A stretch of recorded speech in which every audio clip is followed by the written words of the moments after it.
Son père, j'allais lui donner les informations d'aller chercher son père.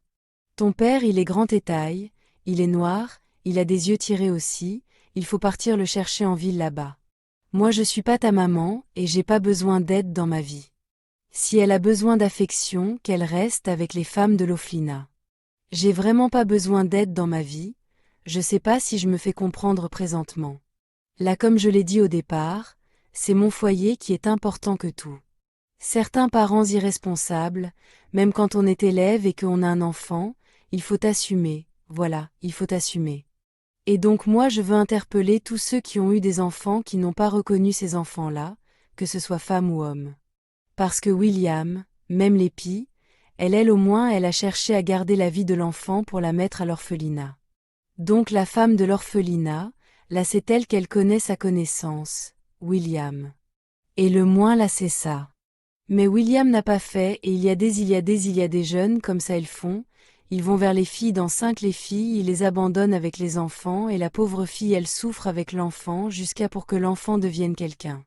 Quand l'enfant devient quelqu'un maintenant, cela lui va sortir de deux de sa tarière pour venir reconnaître l'enfant. Bon moi ça là ce que je vois aujourd'hui je n'ai jamais vu, où une mère rejette son enfant à cause de bien moi je n'ai jamais vu ça. Moi je n'ai jamais vu ça, mais moi ce que je veux dire c'est que je veux dire la petite là que si on veut pas la reconnaître, moi je vais la reconnaître, je vais la prendre et vous faites bien. Faites bien de la reconnaître. Tu vas partir chez lui parce que j'ai pas besoin d'elle. Ne me cherche plus un.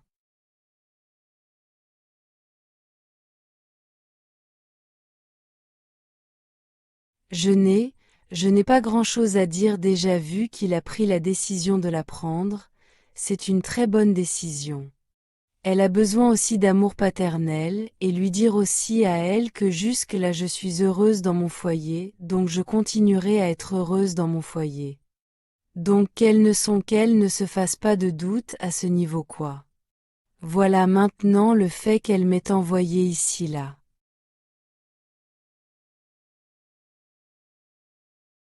C'est ce que j'ai pas apprécié parce qu'à cause d'elle, cette histoire qui était dans mon passé, enfouie, a ressurgi. Et si mon foyer prend un coup, qu'elle s'attende à moi, c'est tout ce que j'ai à dire. Tu as besoin de quelqu'un. L'affection de la mère, ça finit pas. Même nous-mêmes étant âgés, ayant atteint le 3e âge. La mère est une personne très spéciale et très particulière dans la vie d'un enfant, et donc c'est pour ça, elle a fait tellement de recherches avant de vous trouver. Moi je voudrais que vous puissiez accepter quand même de comprendre les sentiments de cette jeune fille et de lui faire des propositions. La famille que j'ai fondée, elle fait pas partie de ma famille à cause de Marie aujourd'hui. La tombe de mon père est en train d'être refaite quand mon papa est décédé. Moi et mes frères ici, on s'est mis ensemble. On devait faire la tombe de mon père, mais on pouvait pas parce que les dépenses c'était trop. Mais quand j'en ai parlé à mon mari le lendemain, il allait prendre les choses, les carreaux et tout. Il a refaire la tombe de mon père. Quand on rentre au cimetière, c'est lui seul. Sa tombe est carrelée au village, cet homme qui est en train de tout faire ça pour moi. Pour ma famille, je dois tout gâter pour elle que j'ai juste porté dans mon ventre pendant 9 mois. Non parce que ce que vous avez dit, j'ai entendu, j'ai bien écouté. Comme vous avez parlé de son père, je l'oriente vers son père. Ton père, il est dans les tailles, il est noir, il a des yeux tirés aussi, comme pour moi. Donc va en ville et recherche le sinon. Toi j'ai pas besoin de toi dans ma vie, je sais pas si aujourd'hui tu vas comprendre et tu vas me laisser, et puis je sais même pas pourquoi, mais tu m'as fait venir ici, tu mets en tu vas faire, je commence à bugueur parce que tu es en train de m'énerver. En fait tu mets en mal mon business madame. Tu connais les boutiques Natashop madame. Tu connais pas sœur, excusez-moi, excusez-moi. Tu connais la boutique mais vous avez déjà fini là-bas, c'est avec moi maintenant qu'on parle. Ça, on a déjà entendu ça. C'est ça ce que tu es en train de dire? On a déjà entendu ça.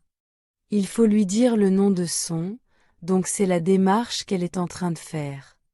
Quand les jeunes sont à l'âge nubile, quand ils sont adolescents et que ce genre de choses arrivent dans leur vie, on comprend que ça fait un choc.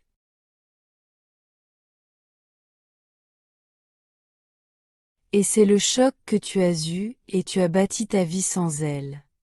Mais je veux savoir, puisqu'elle est à la richesse de ses parents. Est-ce que tu as les nouvelles de son père?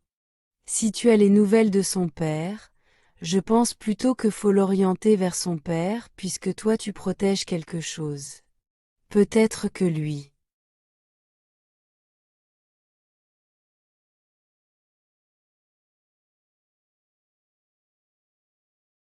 Il peut être là pour elle.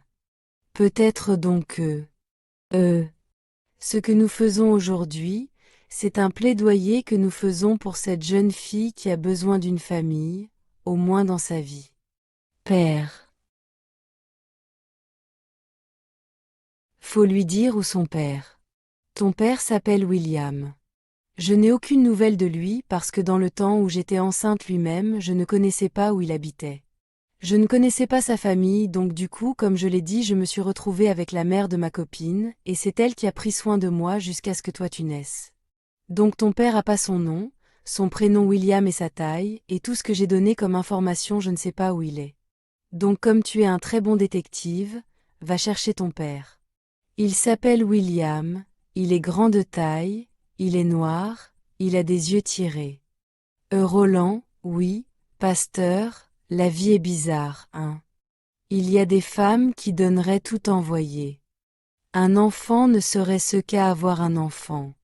Et aujourd'hui, voilà un enfant qui recherche sa mère et par la grâce de Dieu qui a trouvé sa mère et sa mère qui ne veut pas la reconnaître.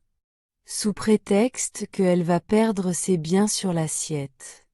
Mais moi ce que je veux dire c'est qu'elle est née là, c'est pas elle de sa faute. C'est la mère qui est partie derrière garçon, et puis elle est tombée enceinte et une personne qui est née innocente va souffrir dans la vie pour quelque chose que dont elle n'est pas témoin. Moi je voudrais dire ceci, que, comme elle elle a vécu dans la maison de William, lâché la maman de William, elle aurait abandonné l'enfant là-bas pour partir. Elle a pris l'enfant pour l'envoyer à chose à l'orphelinat. Si quelqu'un vient te confier son enfant, fous-le pas. Si un enfant même n'a plus d'espoir et qu'il vient se confier à toi, faut le prendre. C'est Dieu qui récompense. Même si en grandissant, si l'enfant a grandi après, il dit que tu n'es pas son parent, ça c'est pas un problème. Tu auras accompli la volonté de Dieu, ce que nous devons faire pour les enfants. On n'attendra rien en retour, mais on aura accompli la volonté de Dieu et la récompense. C'est Dieu qui nous l'abonne. J'aurais tellement aimé repartir avec ma mère qu'elle me donne cet amour, que je cherche tout. Tout ce que tu fais est bon. Je sais pourquoi. Jusqu'ici encore, elle continue de me renier. Tout ce que je peux souhaiter pour elle.